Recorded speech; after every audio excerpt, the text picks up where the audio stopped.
السلام عليكم ورحمة الله وبركاته. تكلمنا في الحلقة الماضية عن التشويه للرسالة أو للنبي عليه الصلاة والسلام. نواصل الحديث عن ذلك باختصار إن شاء الله تعالى. تشويه الرسالة مهم جدا عند أعدائها لكي لا يقبل الناس عليه، وهذه الحملة ترى تواجه كل الدعاة، كل من يحمل حقا، بل أحيانا كل من يحمل فكر جديد وفكر يعني في التغيير إلى الأحسن، لأن الناس عادة يأنفون أو لا يحبون إلا ما تعودوا عليه. فإذا جاءهم شخص بخلاف ما تعودوا عليه، حتى العادة العادية، يعني لو تبغى تغير عادة من العائدات التي تعود عليها الناس وهي ليست شرعية، في الحفل الزواج مثلا، أو بتحط لك شيء جديد في الطعام. حين لو جاءنا عندنا مثلا ان نقدم القهوه، وما يجي الضيف يقدم له القهوه ثم الشاهي، لو جيت وقدمت الشاهي قبل القهوه يمكن يستغربون منك، وقد تكون يعني يكون عرضك فقط لمجرد تغييرك الشاهي قبل القهوه او القهوه قبل الشاهي. طبعا سيكون الامر اصعب واصعب لو ما جبت لا قهوه ولا شاهي. هنا القضيه قضيه تغيير عاده عاديه جدا جدا، فكيف عاد تغيير معتقد، تغيير فكر، تغيير الى افهام معينه، تغيير شيء نشأ عليه الآباء والأجداد في نظرهم، وهو شيء يعني يعتبرونه من المسلمات. فالنبي عليه الصلاة والسلام بل كل الأنبياء جاءوا إلى قومهم، وقومهم يكونون منغرسين في الشرك وعبادة الأصنام ودعائهم، ويتصورون أن هذه الأصنام تضر وتنفع، ثم يأتيهم هذا فيسفههم ويعطيهم الأدلة المقنعة التي تجعلهم يعني يحتارون، لا يستطيعون ردها عقلا ولا منطقا، ولا يستطيعون التخلص من عاداتهم وتقاليدهم.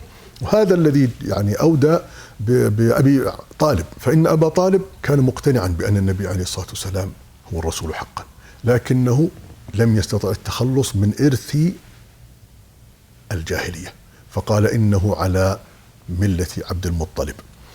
كثير من الناس يرفض الحق لأنه لا يستطيع التخلص من الإرث السابق، لا يستطيع نزع المعتقدات السابقة. فلأجل هذا إذا لم يستطع ولم يجد دليلا مقنعا واقعيا منطقيا لدفع الحجة التي جاء بها الرسول أو صاحب الحق أو صاحب التغيير، لا بد أن يلجأ إلى التشويه القائم. هنا يعني تحول المسألة شخصية. أعطيكم مثال يعني لعل يتضح بها القول. في محاورة موسى عليه الصلاة والسلام في سورة الشعراء التي جاءت بعد سورة الفرقان، ولعل هذا من أحد الروابط. موسى عليه الصلاة والسلام جاء لفرعون قال أنا يعني رسول رب العالمين. فرعون تساءل وما رب العالمين؟ قال موسى رب السماوات والأرض وما بينهما إن كنتم موقنين. فهو أقنعه الآن بدليل منطقي أن من خلق السماوات ومن خلق الأرض وما بينهما معلوم أنه خالق، من هو الله سبحانه وتعالى. ففرعون لم يجاوب على هذا السؤال، لم يجاوب على هذه الحجة، لم يردها مباشرة، لكن قال انظر، يعني كأنه يقول لقومه انظروا شوفوا شو يقول. فقال لقومه ألا تستمعون؟ ما تسمعون شو يقول؟ يعني كأنه يستهتر. وهذه يعني المرحلة الثانية من مرحلة رد الحق. فهو قال شوف ما تسمعون شو يقول، ألا تستمعون؟ فموسى عليه الصلاة والسلام ضيق الحجة إلى شيء أقرب يعني من السماوات والأرض، فقال ربكم ورب آبائكم الأولين. فرعون هنا يعني وقف متسمرا، لم يستطع أن يحير، فقال إن رسولكم الذي أرسل إليكم لمجنون. لاحظ الآن بدأ يشوه سمعة الداعية، مجنون، هذا أكيد مو بصاحي، فيه بلاء.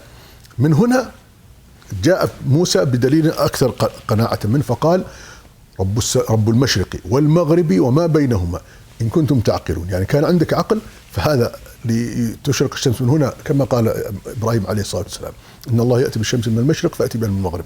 فالذي يأتي بالشمس من المشرق ويغرب بها من المغرب هو الذي يستحق العبادة وحده لا شريك له.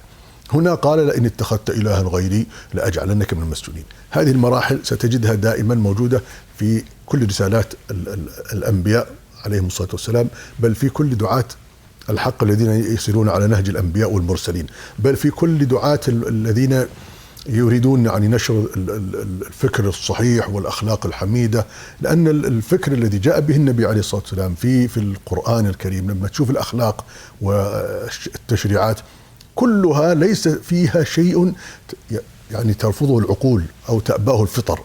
كل يعني صلة الأرحام وبر الوالدين والإحسان إلى المسكين، إنك لتصل الرحم وتكسب المعدوم وتقري الضيف وتعين على نوائب الحق. كل هذه القيم قيم يعني جميلة، لا أحد يناقش فيه يجادل فيها، لا أحد يجادل فيها. كل من تتكلم معه عن الحرية والعدالة ورفع الظلم ونصرة المظلومين إلى آخره، وإعطاء الفقراء والضعفاء والإحسان إلى الناس والرفق بالحيوان، كل هذا في الشريعة جاءت. لماذا إذن يشوهونها؟ لأنها تعارض ما اقتنعوا به ولم يستطيعوا أن يردوه بالحجج الثانية. ولأجل هذا لا بد أن يشوهوا صورة حامل هذه الأفكار حتى لا يقتنع به الناس، فيبدأون في تشويه صورته، فيقولون ساحر مجنون. وهذا ما ذكرته هذه السورة أو سورة الفرقان من تشويه، محاولتهم تشويه النبي عليه الصلاة والسلام. فقالوا ما لهذا الرسول يأكل الطعام ويمشي في الأسواق لولا أنزل إليه ملك فيكون معه نذيرا أو يلقى إليه كنز أو تكون له جنة يأكل منها. وقال الظالمون إن تتبعون إلا رجلا مسحورا. لعلنا نكتفي بهذا في هذه الحلقة، ونراكم إن شاء الله تعالى في حلقة قادمة. إلى ذلك الحين نستودعكم الله الذي لا تضيع ودائعه. السلام عليكم ورحمة الله وبركاته.